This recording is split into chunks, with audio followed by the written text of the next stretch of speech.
जय Hind guys. Now start और next video lecture. अब हम एक सीरीज करने जा रहे हैं। बेसिकली सीयूईटी पीजी के लिए एक मैथ प्रैक्टिस सेट शुरू कर रहे हैं, जिसमें हम सबसे पहले जो है कॉम्प्लेक्स के क्वेश्चंस को पिकअप किए हैं विद शार्ट जो है ना टिप्स के अभी डेवलप करेंगे। कैसे क्वेश्चंस को आप जो है मिनिमम टाइम में सॉल्व करेंगे, ये सब बातें करेंगे। एक पूरी सीरीज ही चलाने जा रहे हैं। तो अभी तक हमारे चैनल्स को आपने सब्सक्राइब नहीं किया है तो प्लीज को सब्सक्राइब करिए और इस वीडियो लेक्चर्स को ज्यादा से ज्यादा शेयर करिए। चलिए देखते हैं क्वेश्चंस क्या है। तो जितने सारे क्वेश्चंस हैं ऑलरेडी ऐसे क्वेश्चन ही आपके एग्जाम में आते हैं। तो now let us start here. जैसे एक क्वेश्चन हम लोगों का है, अगर देखें कि let F such that C to C be an entire function. ये कोई हमारा इंटायर फंक्शन है और if real part of F is bounded, ये हमारा कीवर्ड्स है। पहला कीवर्ड्स ये है कि F C to C entire function है और उसका real part of F is bounded है। देन क्या होता है, ये स्टेटमेंट है कि अगर लिबाउलिस थ्योरम कहता है कि अगर कोई इंटायर फंक्शंस है और वो बाउंडेड है तो वो एफ ऑफ जेड जो होता है, जो भी फंक्शन होगा, दैट इज द कांस्टेंट। लेकिन यहाँ ये नहीं कहा है कि एब्सोल्यूट वैल्यू या फंक्शन हमारा बाउंडेड है, ये नहीं बोला है। उसने ये कहा है कि रियल पार्ट ऑफ एफ। अब यहाँ देखिए रिजल्ट ये है, ट्रिप्स इसकी ये है। अब ये ध्यान रखिएगा, हमेशा ऑलवेज कीप इन माइंड कि अगर कोई इंटायर फंक्शन है और उसका real part F of F R imaginary part F R absolute value real of F greater than or equal to r less than or equal to imaginary of f of z, ये greater than हो, r less than और equal to कहीं हो, अगर ये सब चीजें अगर हैं तो डेफिनेटली वो जो मेरा फंक्शन होता है बाउंडेड होता है, सॉरी कांस्टेंट होता है। तो अगर कोई इंटायर फंक्शन उसकी ये सब सारी कंडीशंस अगर दी हुई है तब भी वो फंक्शंस मेरा बाउंडेड होता है। यानी जो एफ ऑफ जेड होगा, सॉरी एफ ऑफ जेड जो होगा वो मेरा कांस्टेंट होगा। तो क्या कह रहा है, अगर ये फंक्शंस बाउंडेड है और यहाँ क्या होगा, F is equal to zero. नहीं, ये तो कह नहीं सकते, जीरो हो भी सकता है नहीं भी हो सकता है। F is a non zero constant, नहीं ये भी बात नहीं लिख सकते हैं। Imaginary of F is constant, नहीं, यहाँ हो गया डी पार्ट। ये सही है कि एफ इज कांस्टेंट, कि वो जो फंक्शंस होगा हमारा वो कांस्टेंट होगा। ये रिजल्ट है आपके पास, उस रिजल्ट को always keep in mind here, ध्यान में रखें। अगर ये रिजल्ट आपको पता है, अगर आपको ट्रिक्स पता है, तो फिर ये विद इन 15 सेकेंड ये क्वेश्चन आपसे लग जाएंगे। और सीयूटी में जो हमारे क्वेश्चंस होते हैं ना, वो विद इन आपको 50 सेकेंड सॉल्व करने हैं। अगर इससे अगर आप ज्यादा जाते हैं तो फिर जो 75 जो क्वेश्चंस आपको करने हैं, जहां अगर 60 आप प्लस नहीं है तो सिलेक्शन मुश्किल है सेंट्रल यूनिवर्सिटी में। तो उसके लिए आपको रिजल्ट जबान पे याद रहने चाहिए, कुछ आपको ट्रिक्स पता होने चाहिए। तो ये सब सारी बातें हम करेंगे। अभी हम कॉम्प्लेक्स की बात सीरीज शुरू करने जा रहे हैं, धीरे धीरे सारी चीजें सीरीज शुरू करेंगे। तो इसको आप नोट भी करते हैं, अपना नोट भी बना लें। लियोलिस थ्योरम का स्टेटमेंट ये है कि अगर कोई फंक्शन इंटायर है और वो बाउंडेड है तो फिर वो कांस्टेंट होता है। दूसरी बात, अगर कोई इंटायर फंक्शन है और उसमें से रियल एफ इमेजिनरी एफ या लेस देन ग्रेटर देन, अगर ये सब सारी चीजें हैं तब भी वो कांस्टेंट होता है। तो always keep in mind this fact. अगर ये फैक्ट अगर पता है तो विद इन 15 सेकेंड ये क्वेश्चन आपसे सॉल्व हो जाएगा। अब आइए इस पे आते हैं। एक क्वेश्चन सेकेंड हमने लिया हुआ है। यहाँ इनकरेक्ट की बात पूछा हुआ है कि मुझे इनकरेक्ट बताना है। एक बार उसको आप स्टेटमेंट को आप ध्यान से पढ़ लें, क्या स्टेटमेंट दिया है, कीवर्ड्स क्या है जरूर ध्यान दें आप, क्योंकि कीवर्ड्स बड़े मायने रखते हैं। यहाँ क्या है कि which of the following is incorrect. Incorrect के बारे में हमें बात करनी है। क्या है, every bounded function must be constant, नहीं ऐसा जरूरी नहीं है कि कोई भी फंक्शन एफ ऑफ जेड अगर वो बाउंडेड है तो कांस्टेंट होगा। नो रिजल्ट, ऐसा कोई हमारे पास रिजल्ट नहीं है। ये बात आप ध्यान रखिएगा। रिजल्ट लिवाउलिस का है कि अगर f such that C to c, या सी मस्ट है, अगर ये बाउंडेड है तो फिर वो कांस्टेंट होता है। Every entire functions if this is the bounded must be constant. सारे इंटायर फंक्शंस जो बाउंडेड होते हैं वो कांस्टेंट होते हैं।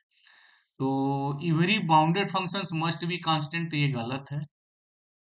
Every non constant single variable polynomial with coefficient with complex coefficient has at least one complex roots. ये सही है आपका, कि अगर आप कोई भी सिंगल वेरिएबल पॉलिनोमियल्स लेते हैं विथ कॉम्प्लेक्स वेरिएबल्स में, तो डेफिनेटली कम से कम एक रियल रूट तो मिलना ही मिलना, कॉम्प्लेक्स रूट तो मिलना ही मिलना है, ऑलरेडी मिलेगा। जैसे आप कोई भी अगर लिखते हैं, मान लीजिए जेड प्लस हमने 3i लिखा है, 0 लिखा है, तो Z is equal to -3i, yes this is a complex. Z plus 2 0 लिखा है तो Z is equal to 2, yes definitely this is a complex roots, क्योंकि सारे रियल तो कॉम्प्लेक्स होते ही हैं। ये भी बात सही है आपकी। उसके बाद क्या है कि if f of Z is analytic everywhere within a simply connected region D, then C एक को क्लोज्ड कर्व है। दिस सी अगर एक क्लोज्ड कर्व है तो F of Z D Z zero होता है। कॉशी थ्योरम है, बड़ा फेमस थ्योरम है ये, इसको याद रखें। This is the statement of the Cauchy theorem. देखिए डायरेक्ट भी स्टेटमेंट चीजें भी पूछी जा रही है सीयूटी में, अगर पूछा भी जाएगा, क्योंकि हाँ मैक्सिमम क्वेश्चन मिनिमम टाइम में करना है, तो क्वेश्चंस और टाइम की जो फ्रेमवर्क होगी वो ऑलरेडी ऐसी होनी ही होनी है। तो ये हमारा कॉशी थ्योरम का स्टेटमेंट है। अगर कोई फंक्शन एनालिटिक है कि सिंपल क्लोज कर रीजन डी में और वहाँ कोई क्लोज्ड कर्व सी है, तो ये long curve C of Z D Z zero होता है। तो ये भी सही है हमारा। नन ऑफ दिस की मुझे बात ही नहीं करनी है। अच्छा, every bounded function must be constant, ये गलत है। और मुझे इनकरेक्ट की तलाश करनी है, तो इनकरेक्ट की दुनिया में ये सही है, बाकी सब चीज गलत है। राइट। तो क्वेश्चन सेकंड भी कोई बहुत टाइम नहीं लगेगा। हाँ कुछ क्वेश्चंस होंगे जहां आपको न्यूमेरिकल बेसिस सॉल्व करने होंगे, तो हाँ बात अलग है। जैसे हमने नेक्स्ट क्वेश्चंस पिकअप किया है, देखें ये क्या है कि the maximum modulus of E raise to the power Z square मुझे निकालना है, कि e raise to the power Z square की मैक्सिमम वैल्यू क्या होगी इस सेट में। इस सेट में मतलब कि वे कॉम्प्लेक्स नंबर्स में जहां रियल ऑफ जेड जो है 0 < (r) = 1 है, मतलब कि 0 < (r) = x < (r) = 1, 0 < (r) = y < (r) = 1। ये इमेजिनरी की बात कही गई है। तो चलिए देखते हैं क्या है। ये हमारा कॉम्प्लेक्स प्लेन है। जी, जीरो x 0 से 1 के बीच में वेरी करता है।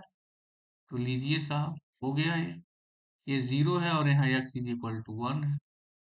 और y 0 से 1 के बीच में यहाँ वेरी करता है। तो फिर हम क्या लिखेंगे, ये हमारा रीजन हो गया। This is the region. इस रीजन में मुझे पता करना है। अगर इनका नामकरण संस्कार मैं O A B C कर दूं, तो इस रीजन में मुझे इसकी मैक्सिमम मॉडुलस की तलाश करनी है।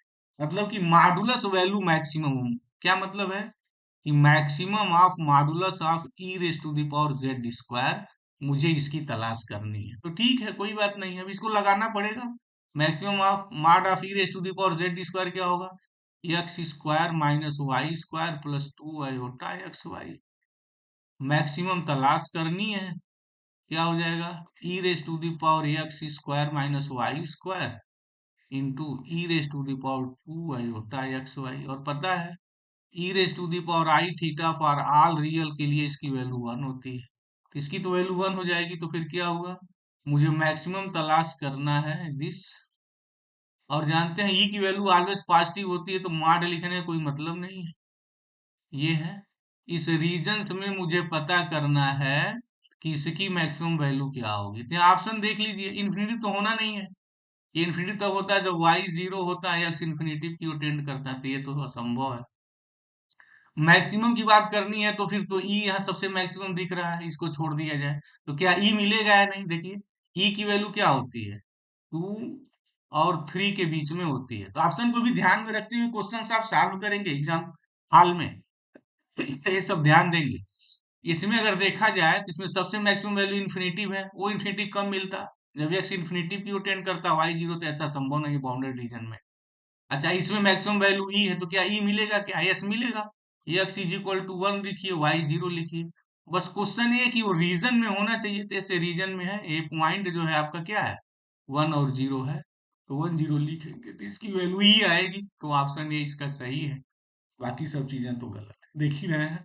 तो कुछ ऐसे क्वेश्चन होंगे जहां कुछ हो सकता है कि 1 मिनट लग जाए आपको सॉल्व करने में, तो ये सब सारी चीजें हो सकती हैं, तो घबराने की जरूरत नहीं है। आप रिजल्ट ज्यादा से ज्यादा ध्यान दें, वो सब सारे रिजल्ट मैं लिखूंगा, जैसे जैसे हमारी सीरीज आगे चलेगी हम सब रिजल्ट के बारे में बात करेंगे। अगेन देखिए, ये रिजल्ट बेस्ड क्वेश्चन है ये, और सब सारे सीयूटी के ही क्वेश्चन से लेंगे, हम आईटी जैम के लेंगे, गेट के लेंगे, और कुछ सीएसआईआर के भी क्वेश्चन उठाएंगे जो हमारे सीयूटी पीजी स्तर में वो चीजें पूछी जाएंगी। स्ट्रेट फॉरवर्ड क्वेश्चन ही जनरली अगर आप देखें हैं, तो जो अब तक हमारे एनटीए जो कराया है सीयूटी पीजी स्तर का, या कोई भी सेंट्रल यूनिवर्सिटी का, तो वो हमारे रिजल्ट बेस्ड क्वेश्चन जो हैं, हमने जो एनालिसिस की है, वो 80 से 95% तक रिजल्ट बेस्ड क्वेश्चन है। 5% ही क्वेश्चन है जो आपको लगाने पड़ेंगे, पेन उठाने की जरूरत है, अदरवाइज पेन भी उठाने की जरूरत नहीं है। ये सब डिस्कस हम करेंगे अपने पूरे इस लेक्चर सीरीज में। अब जैसे यहाँ देखिए, ये क्वेश्चन क्या है, ऑलरेडी ये भी आपका क्वेश्चन पूछा हुआ है, which of following is an analytic functions. Analytic functions के बारे में बात कहा है। अब आपको रिजल्ट ही सब पता होना चाहिए। देखिए, अगर रिजल्ट पता है तो विद इन 10 सेकेंड क्या है कि जो अगर F of Z of x लिखें, आर वाई लिखें, या जेड बार लिखें, मॉड ऑफ जेड स्क्वायर लिखें, ऐसे अगर आप लिखते हैं कोई भी एनालिटिक फंक्शंस, कोई भी आप कॉम्प्लेक्स फंक्शंस, तो वो एनालिटिक नहीं होते हैं, नॉन एनालिटिक, नॉन होलोमॉर्फिक, वो एनालिटिक नहीं होते हैं। बस हो गया।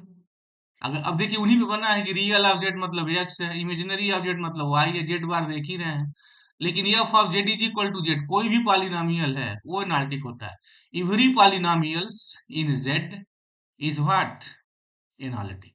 तो ये एनालिटिक है, बस स्टेटमेंट बेस्ड है। ये सब चीजें आप तैयारी कर रहे हैं तो ये सब चीजें आपको याद रहनी चाहिए कि ये बहुत सारे ऐसे फंक्शन हैं जो एनालिटिक नहीं होते हैं। हमने जो कुछ ये लिखे हैं रिजल्ट, या हम टिप्स का है, ये भी एनालिटिक नहीं है, याद रखिएगा। अक्सर ऐसे क्वेश्चंस बनते हैं। नेक्स्ट क्वेश्चन आते हैं। अब ऐसे क्वेश्चन आप ध्यान दीजिएगा, यही क्वेश्चन जो हमने लिखा है, ये आपका अच्छा जो है मार्क्स तय करेंगे। ठीक है, अच्छी यूनिवर्सिटी, अच्छी सेंट्रल यूनिवर्सिटी में आपका सिलेक्शन हो, इस टाइप के क्वेश्चंस आप जरूर लगाएं, और हम लगाएंगे भी। पढ़िए पहले क्या है, क्वेश्चंस को पढ़ते हैं, देखते हैं, आइए। कि लेट एफ बी ए एनालिटिक फंक्शंस, कह रहा है कि एनालिटिक फंक्शंस है ऑन ओपन यूनिट डिस्क। मतलब ये है कि अगर हम लोग एक्स वाई प्लेन बनाए, यहाँ एक आप डिस्क बनाइए, ओपन यूनिट डिस्क, मतलब इसके अंदर ये है पूरा, mod of z less than 1, and f of, suppose that f of 0 is equal to i, ये दिया है। Which of following is possible value of of, और भी एक चीज है यहाँ देखिए, ये दिया हुआ है, इंपॉर्टेंट चीज है ये, कि absolute value of F of Z greater than or equal to 1। Meaning क्या है कि अगर हम ओमेगा प्लेन की बात करें, तो ये absolute value of F of Z greater than or equal to 1। मतलब क्या है, या तो एफ ऑफ जेड की वैल्यू, ये देख रहे हैं ना, जैसे जैसे मेरा घूम रहा है डॉट, ये यहाँ है या इसके बाहर है, ये दिया हुआ है। ठीक है, अब देखिए इस क्वेश्चन को हम पिकअप कैसे करते हैं। ये एक बड़ा इंपॉर्टेंट रिजल्ट होता है, जिसको हम लोग नाम देते हैं मिनिमम और मैक्सिमम मॉडुलस थ्योरम। बहुत इंपॉर्टेंट है, ध्यान रखिएगा, अक्सर क्वेश्चन बनते हैं इससे। मैक्सिमम मॉडुलस थ्योरम ये कहता है कि अगर कोई फंक्शंस किसी रीजन्स में, मतलब कनेक्टेड सेट में, अगर वो एनालिटिक है, ठीक है, तो उसकी जो मैक्सिमम वैल्यू होती है ना, उसके बाउंड्री पर मिलती है। अगर इसकी मैक्सिमम वैल्यू उस डोमेन के अंदर मिल गई, तो एफ ऑफ जेड जो होता है वो कांस्टेंट होता है। ये बात कही गई है। मीनिंग क्या है कि अगर आपके पास एनालिटिक फंक्शन है किसी डोमेन में, तो उसकी मैक्सिमम वैल्यू जो होती है उस डोमेन के बाउंड्री पर मिलती है, ये होती है। डोमेन के अंदर नहीं मिलती। अगर डोमेन के अंदर अगर मैक्सिमम वैल्यू मिली, तो वो जो एनालिटिक फंक्शन होगा वो कांस्टेंट होगा। Always keep in mind. जैसे कोई एनालिटिक फंक्शन है, ये डोमेन मेरा दिया हुआ है, तो अब जो एफ ऑफ जेड मतलब इसकी जो मैक्सिमम जो वैल्यू होगी, this maximum values lies on boundary. आप नोट कर लीजिए इसको seriously, boundary on D. Definitely ऐसे क्वेश्चन पूछेंगे, आएंगे, बनते हैं। तो इस क्वेश्चन इस रिजल्ट का मर्म हमारा ये है, ठीक है, कि एनालिटिक फंक्शन किसी डोमेन में मैक्सिमम वैल्यू उसकी बाउंड्री पर मिलती है। अगर डोमेन के अंदर मिल गई तो वो कांस्टेंट होता है। अब यहाँ देखिए कि ये कह रहा है कि एब्सोल्यूट वैल्यू ऑफ जो एफ ऑफ जेड है वो इज इक्वल वन है or absolute value of F of Z greater than one. तो जो मैक्सिमम जो वैल्यू, अब यहाँ एक और एक चीज ध्यान से देखिए, जो हम मेन बात करने जा रहे हैं, यहाँ दिया है कि f of zero is equal to i, यानी mod of F of zero is equal to mod of i, और मॉड ऑफ आई की वैल्यू वन होती है। और जीरो क्या, इसका इंटीरियर पॉइंट डी के अंदर मिल रहा है। और फंक्शंस की जो मैक्सिमम वैल्यू है यहाँ न मिल करके, यानी mod of F of zero जो वन मिल रहा है, और यहाँ कहा है फंक्शंस की वैल्यू वन है और वन से बड़ी है, यानी वन जो वैल्यू मिल रही है वो जीरो डोमेन के अंदर मिल रहा है। तो फिर मैक्सिमम मॉडुलस थ्योरम क्या कहता है कि जो एफ ऑफ जेड होगा this is what, this is constant, ये कांस्टेंट होगा, राइट। यानी ये जो एनालिटिक फंक्शन है दिस इज द कांस्टेंट।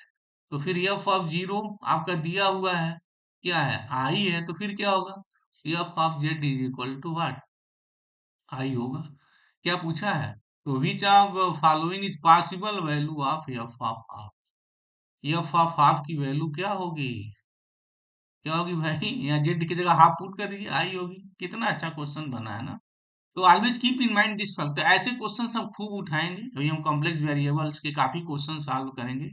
और इसमें जितने हैं रियल एनालिसिस हैं, ग्रुप थ्योरी का है, लीनियर अलजेब्रा का है, ओडी का है, ये सब सारे हम सॉल्व करेंगे। और ज्यादा से ज्यादा हम फोकस जो है कॉम्प्लेक्स वेरिएबल पे करेंगे, रियल पे करेंगे, लीनियर अलजेब्रा पे करेंगे, और मॉडर्न अलजेब्रा पे करेंगे। अगर आप इस पे कमांड कर लेते हैं तो फिर 60+ करने में आपको कोई नहीं रोक सकता। तो हमारा ध्यान भी सब इसी पे रहेगा कि ज्यादा से ज्यादा क्वेश्चन आपसे करवाया जाए, आप करें, आपको रिजल्ट मिले, कि जिस रिजल्ट का आप यूज करें। अब अगले वीडियो लेक्चर्स में अगेन हम जो है कॉम्प्लेक्स के ही पूरे क्वेश्चंस उठाएंगे, सॉल्व करेंगे, रिजल्ट्स के बारे में डेवलप करेंगे, ट्रिक के बारे में बताएंगे कैसे आप कुछ सेकंड के अंदर क्वेश्चंस को सॉल्व कर लेंगे। तो थैंक यू गाइस।